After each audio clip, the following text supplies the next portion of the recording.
may na-discover ako guys na yung ating mga content ay naka-plug.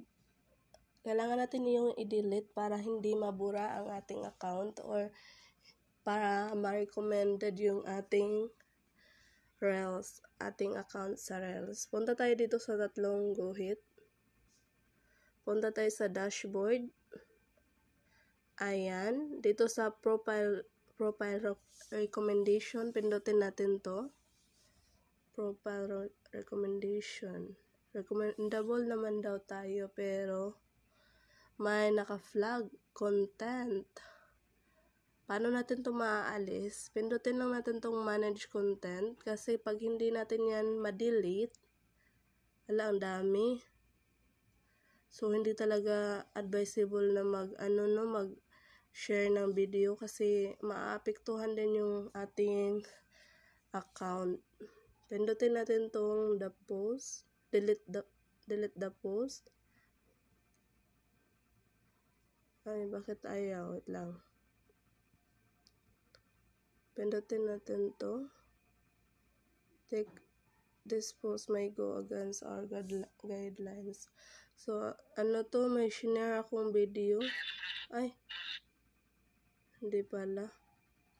So, kailangan raw natin tong i-delete.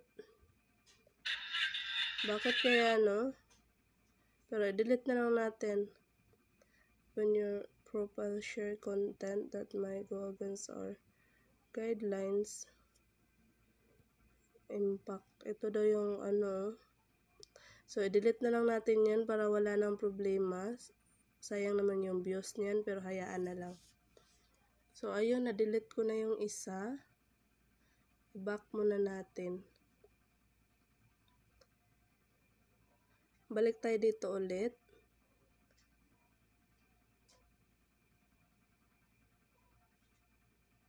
May dalawa pa. Ay, isa. Tingnan natin to. So, may ano rin to.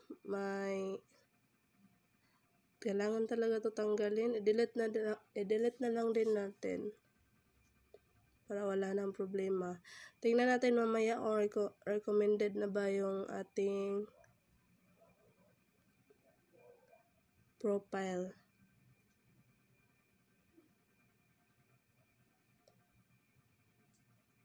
Check natin kung recommended na ba. Ayan, wala na yung plug. So, ganun lang mag-remove ng plug.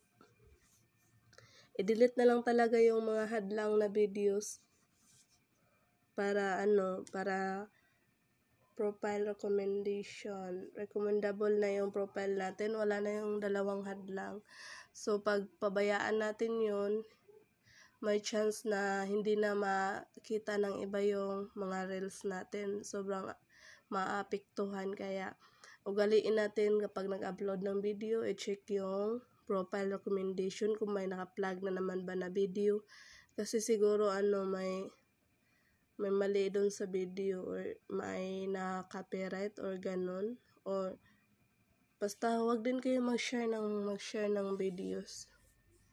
Lalo na yung may music. Naapektuhan yung recommendation ng ating profile.